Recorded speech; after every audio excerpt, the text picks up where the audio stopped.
The True Story of Jadav Payeng, The Boy Who Grew a Forest, by Sophia Gholz, illustrated by Kayla, Harren.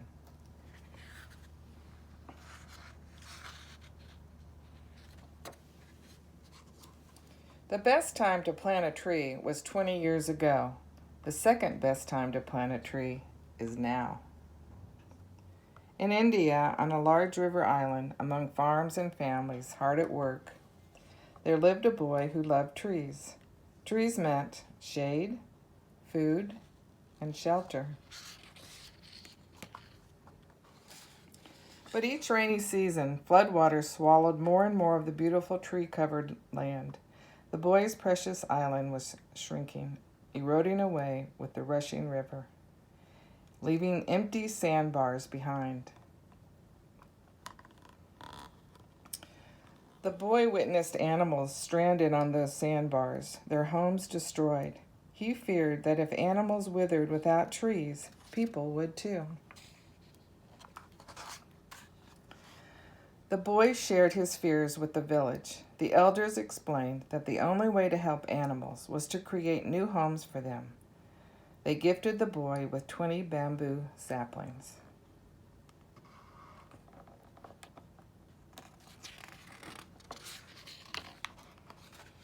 Alone, he canoed down the muddy river. He wished he could cover all that land with trees. But a large sandbar nearby was a place to start.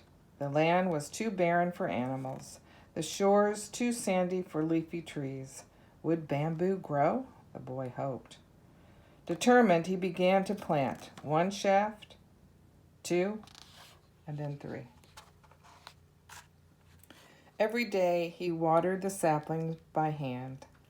Sweat trickled down his face and chest. He built a watering system to help.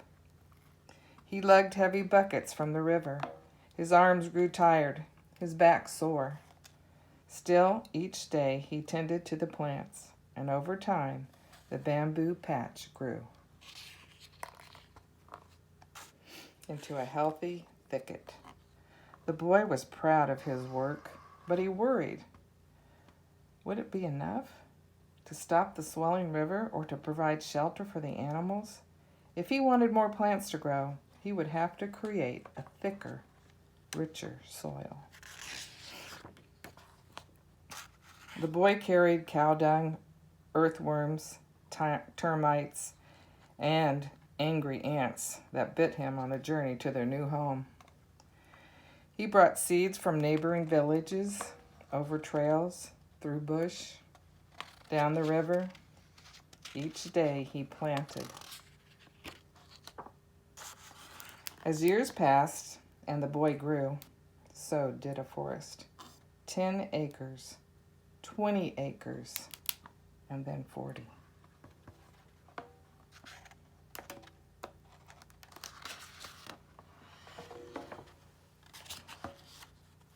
Wildlife returned for the first time in many years. Buffalo, one-horned rhinos, and snakes, gibbons, migratory animals, and elephants. The man's forest teemed with life and diversity. Not everyone was happy. Fear swept over the villages when tigers arrived. So the man planted more grasses to attract small animals that would keep the tigers happy in the forest. Elephants wandered into the neighboring farms to feast on the crops, so the man planted more fruiting trees to help feed the hungry elephants.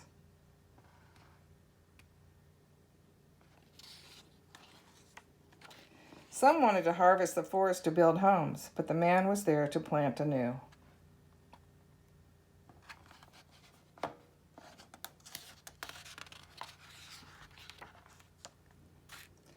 Others tried to hunt the animals for their horns and fur, but the man was there to protect them.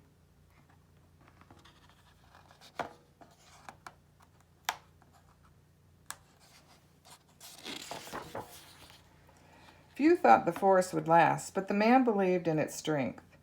Now, in India, on a large river island, among wildlife and trees as tall as buildings, there lives a man who has planted a forest. The forest is called Molai, after a man named Jadav Payeng, who never stopped planting and pruning and protecting. Only by growing plants the earth will survive. Jadav Payeng. The author's note: Jadav's love of the earth and his ideas on reforestation are important concepts that I also hold dear.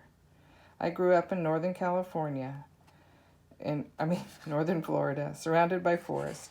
My father was a prominent forest ecologist. My mother was a science writer, and our house was constantly filled with visiting science from around the world.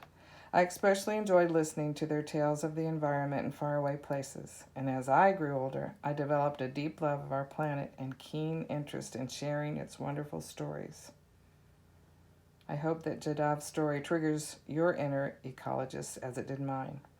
If you plant a seed today, you never know what it might become. So plant on. Thank you, Sophia. And she's also put a plant a forest of your own and materials that you would need at the end of the book. Love it. Thank you.